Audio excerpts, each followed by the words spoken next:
Diving into a classic poem that puts a relationship to the ultimate test. It's a story that kicks off with a massive royal party, but trust me, it ends with a glove being thrown right in someone's face. It's a wild ride. So, before we get into the story, let me ask you something. How far would you actually go to prove your love? And maybe more importantly, what do those grand gestures really show about what's underneath? This poem takes that exact question and cranks it up to 11. Okay, so picture this. We're at the court of King Francis. Now, he's described as a good-hearted king, but he loves what the poem calls a royal sport. And that sport? It's basically a super brutal fight between his prized lions, all for the entertainment of the court. And the poem just sets the scene so perfectly with this line. This isn't just some random event. It's a spectacle built on the ideals of the time, valor and love. You've got the king watching from up high, the deadly beasts in the pit below, and in the stands, all the brave knights like our guy Count Delorge sitting right next to the ladies they're trying to win over. And when I say brutal, I mean brutal. The poem does not pull any punches. It paints this picture of total chaos, with lions that have horrid laughing jaws and are hitting each other with the force of giant wooden beams. Yeah, this is not a game. It is a deadly, ferocious show. So now we get to the moment where everything changes. As the king and everyone else are watching this carnage, it gets so intense that the king himself makes this little offhand comment, a comment that one person in the crowd takes very, very seriously. And here's what he says. It's super simple. He just turns to the guys around him and goes, "Faith, gentlemen, we're better here than there." He's basically saying, wow, glad we're up here and not down in that mess. It's just common sense, right? A totally reasonable thing to say. But the Count's beloved, she overhears this.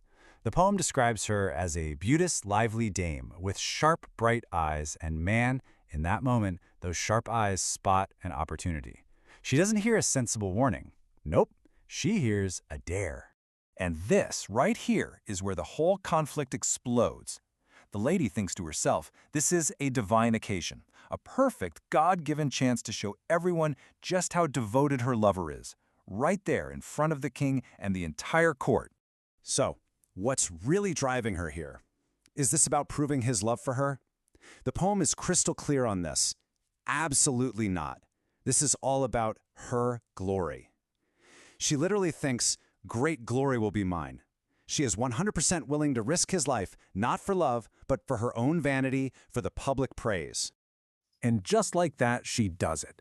She casually lets her glove fall from her hand, right into the middle of that raging lion fight. Then she turns to Count Delorge and she smiles. She just turned their private relationship into a very public and very dangerous performance. So, what on earth does the Count do now? I mean, think about it. His life, his honor, his love, it's all on the line in front of everybody. The woman he's with is smiling at him, just waiting. What would you do?